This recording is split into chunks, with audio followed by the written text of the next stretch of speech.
We got some dumbass motherfuckers floating around this country. Dumbass motherfuckers, you know? Yeah. Now, obviously, that doesn't include this audience. I understand that. You seem intelligent and perceptive, but the rest of them, holy jumping fucking shitballs. Dumber than a second coat of paint. And this ain't just ranting and raving. This ain't just blowing off steam. I got a little evidence to support my claim. It just seems to me, that only a really low IQ population could have taken this beautiful continent, this magnificent American landscape that we inherited. Well, actually, we stole it from the Mexicans and the Indians, but hey, it was nice when we stole it. It looked pretty good. It was pristine. Paradise. Have you seen it lately? Have you taken a good look at it lately? It's fucking embarrassing. Only a nation of unenlightened half-wits could have taken this beautiful place and turned it into what it is today, a shopping mall. A big fucking shopping mall. You know that? That's all you got.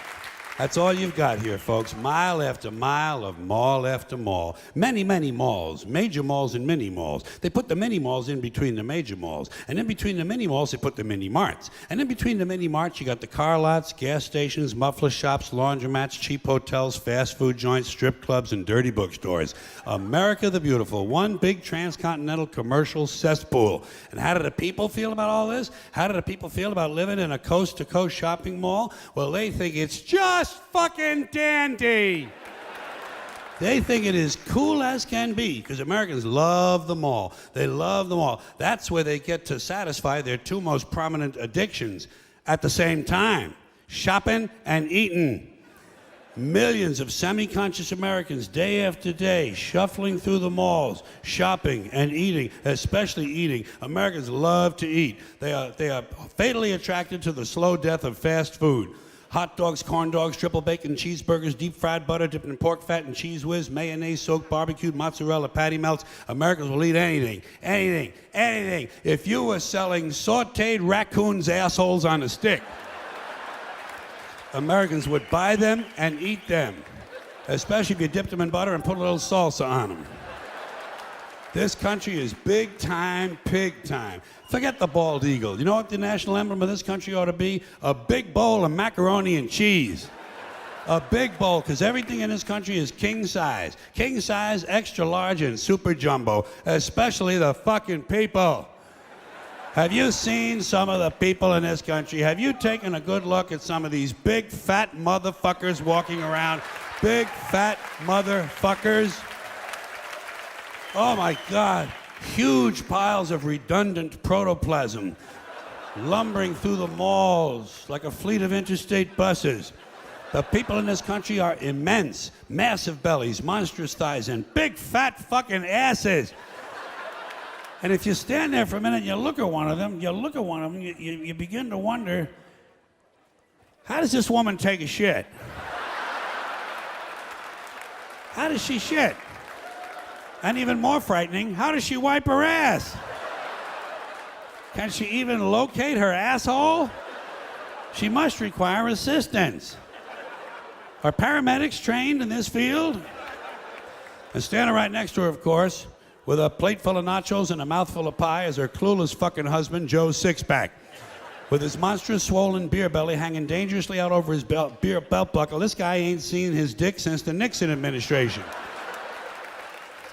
And if you stand there and you look at the two of them, you begin to wonder to yourself, do these people fuck? Is this man actually capable of fucking this woman? It doesn't seem structurally possible that these two people could achieve penetration. Maybe they're in that Cirque du Soleil or something. Telling you, the people in this country, every one of them is 50 pounds overweight. They are gargantuan. And in the summertime, God help us, in the summertime, they all want to wear short pants. Jesus, Lord, protector of all that is good and holy, deliver me from fat people in short pants. They all got short pants, big bellies, fat thighs, and dumb kids. Short pants, big bellies, fat thighs, and dumb kids. Every one of them's got two dumb-ass kids with them. And the whole family is wearing T-shirts, and every one of them's got the same T-shirt. I'm with stupid. Apparently in this country, the stupids are an extended family. And besides wearing them T-shirts, everyone in the family's got on a backpack. They got a backpack strapped to their back so they can carry around lots of stupid shit. And the reason they got to carry their stupid shit strapped to their backs is because their hands must remain free at all times to hold food. And to get that food up to the mouth where it gets shoveled in with all the rest of the disgusting shit they ate that day. And another reason for the backpacks is these people are going to buy even more stupid shit. They ain't got enough stupid shit at home. They just had a stupid shit sale. They ain't going to buy more. They're going to go out in the parking lot and stuff this stuff into the big, fat, ugly, oversized SUV that's got plenty of room in it. Plenty of room in it for stupid shit and lots of room left over for these big, fat, ugly motherfuckers to get them home. Stopping, of course, for jelly roll and fried dough. These people are efficient, professional, compulsive consumers. It's their civic duty, consumption. It's the new national pastime. Fuck baseball, it's consumption. The only true, lasting American value that's left, buying things. Buying things. People spending money they don't have on things they don't need. Money they don't have on things they don't need. So they can max out their credit cards and spend the rest of their lives paying 18% interest on something that costs $12.50. And they didn't like it when they got it home anyway. Not too bright, folks. Not too fucking bright. But if you talk to one of them about this, if you isolate one of them, you sit them down rationally, and you talk to them about the low IQs and the dumb behavior and the bad decisions, right away they start talking about education. That's the big answer to everything. Education. They say we need more money for education. We need more books, more teachers, more classrooms, more schools. We need more testing for the kids. You say to them, well, you know, we've tried all of that, and the kids still can't pass the test. They say, oh, don't you worry about that. We're going to lower the passing grades. And that's what they do in a lot of these schools now. They lower the passing grades so more kids can pass. More kids pass, the school looks good, everybody's happy, the IQ of the country slips another 2 or 3 points, and pretty soon all you'll need to get into college is a fucking pencil. Got a pencil? Get the fuck in there, it's physics. Then everyone wonders why 17 other countries graduate more scientists than we do. Education. Politicians know that word, they use it on you. Politicians have traditionally hidden behind 3 things: the flag, the Bible, and children. No child left behind. No child left behind. Oh, really? Well, it wasn't long ago you were talking about giving kids a head start. Head start, left behind. Someone's losing fucking ground here. But there's a reason. There's a reason. There's a reason for this. There's a reason education sucks, and it's the same reason that it will never, ever, ever be fixed. It's never going to get any better. Don't look for it. Be happy with what you got. Because the owners of this country don't want that. I'm talking about the real owners now. The real owners, the big wealthy business interests that control things and make all the important decisions. Forget the politicians. The politicians are put there to give you the idea that you have freedom of choice. You don't. You have no choice. You have owners. They own you. They own everything. They own all the important land. They own and control the corporations. They've long since bought and paid for the Senate, the Congress, the state houses, the city halls. They got the judges in their back pockets. And they own all the big media companies, so they control just about all of the news and information you get to hear. They got you by the balls. They spend billions of dollars every year lobbying to get what they want. Well, we know what they want. They want more for themselves and less for everybody else. But I'll tell you what they don't want. They don't want a population of citizens capable of critical thinking. They don't want well-informed, well-educated people capable of critical thinking. They're not interested in that. That doesn't help them. That's against their interest. That's right. They don't want people who are smart enough to sit around the kitchen table and figure out how badly they're getting fucked by a system that threw them overboard 30 fucking years ago. They don't want that. You know what they want? They want obedient workers. Obedient workers. People who are just smart enough to run the machines and do the paperwork and just dumb enough to passively accept all these increasingly shittier jobs with the lower pay, the longer hours, the reduced benefits, the end of overtime, and the vanishing pension that disappears the minute you go to collect it. And now they're coming for your Social Security money. They want your fucking retirement money. They want it back so they can give it to their criminal friends on Wall Street. And you know something? They'll get it. They'll get it all from you sooner or later because they own this fucking place. It's a big club, and you ain't in it. You and I are not in the big club. By the way, it's the same big club they used to beat you over the head with all day long when they tell you what to believe. All day long, beating you over the head in their media, telling you what to believe, what to think, and what to buy. The table is tilted, folks. The game is rigged. And nobody seems to notice. Nobody seems to care. Good, honest, hard-working people, white collar, blue collar, doesn't matter what color shirt you have on. Good, honest, hard-working people continue. These are people of modest means. Continue to elect these rich cocksuckers who don't give a fuck about them. They don't give a fuck about you. They don't give a fuck about you. They don't care about you at all. At all. At all. Man, you know? And nobody seems to notice, nobody seems to care. That's what the owners count on, the fact that Americans will probably remain willfully ignorant of the big red, white, and blue dick that's being jammed up their assholes every day. Because the owners of this country know the truth. It's called the American dream, because you have to be asleep to believe. Land of the free, home of the brave, the American dream. All men are equal, justice is blind, the press is free, your vote counts. Business is honest, the good guys win, the police are on your side, God is watching you, your standard of living will never decline, and everything is gonna be just fine. The official national bullshit story. This is all you ever hear about in this country is our differences. It's all they ever talk about. Politicians and the media, always pushing the things that separate us, things that make us different. That's the way the ruling class operates in any society. They divide the rest of the people. They keep the lower and the middle classes fighting with each other so that they, the rich, can run off with all the fucking money. Fairly simple thing. Fairly simple thing happens to work. Anything that's different about us, you know that's what they're pushing at you. Racial differences, religious, ethnic, national backgrounds, jobs, income, education, social status, sexuality, anything they can do to keep us fighting with each other so that they can keep going to the bank. There's a reason education sucks, and it's the same reason that it will never, ever, ever be fixed. It's never going to get any better. Don't look for it. Be happy with what you got. Because the owners of this country don't want that. I'm talking about the real owners now.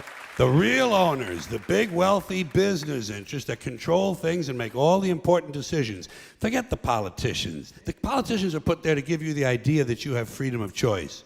You don't. You have no choice. You have owners. They own you. They own everything. They own all the important land. They own and control the corporations. They've long since bought and paid for the Senate, the Congress, the state houses, the city halls. They got the judges in their back pockets. And they own all the big media companies, so they control just about all of the news and information you get to hear. They got you by the balls. Everybody complains about politicians. Everybody says they suck. Yeah! Well, where do people think these politicians come from? They don't fall out of the sky. They don't pass through a membrane from another reality. They come from American parents and American families, American homes, American schools, American churches, American businesses, and American universities, and they're elected by American citizens. This is the best we can do, folks. This is what we have to offer. It's what our system produces. Garbage in, garbage out. Let me tell you a true story about immunization, okay? When I was a little boy in New York City in the 1940s, we swam in the Hudson River, and it was filled with raw sewage, okay?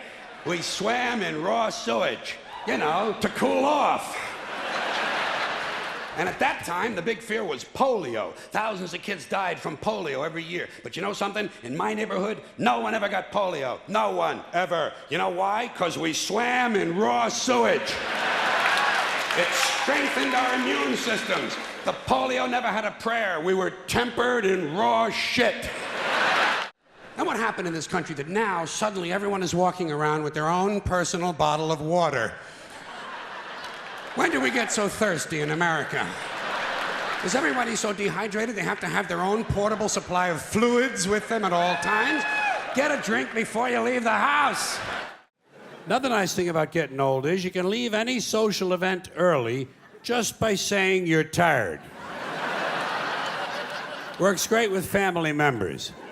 Just turn to the person next to you and say, geez, I'm getting tired, you know? Oh, you tired? Come on, Grandpa's tired. Grandpa's going to bed. Someone else says, but it's 7:30 in the morning. There's always one asshole in the family. But the best thing about getting old is you're not responsible for remembering things anymore. Even important things. But it was your daughter's funeral. I forgot. We were founded on a very basic double standard. This country was founded by slave owners who wanted to be free. Am I right? A group of slave owners who wanted to be free.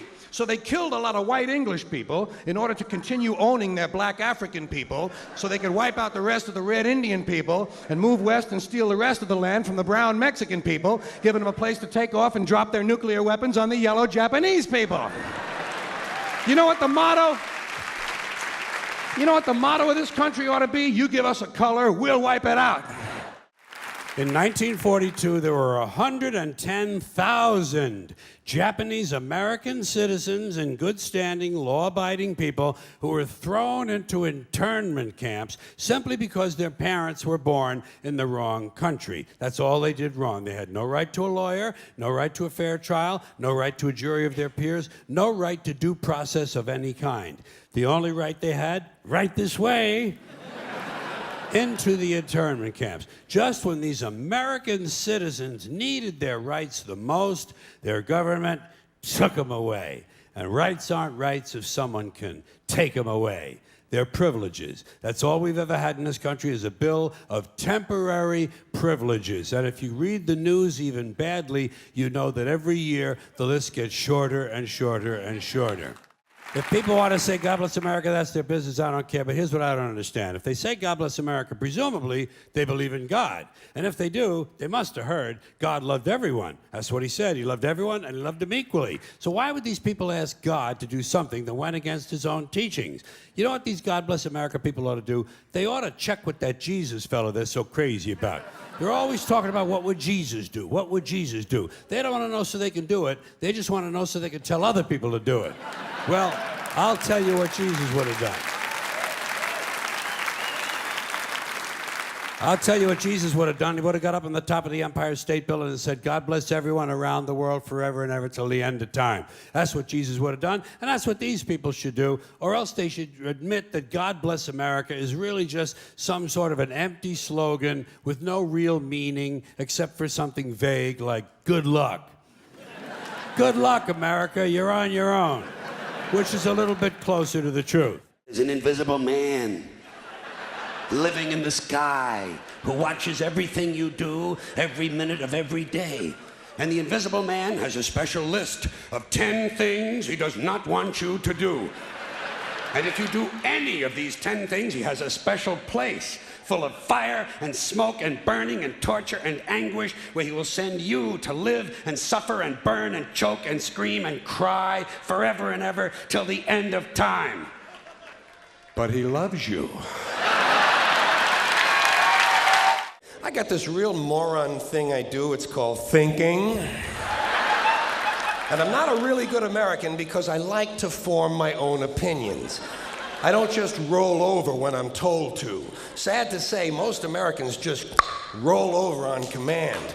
Not me. Not me.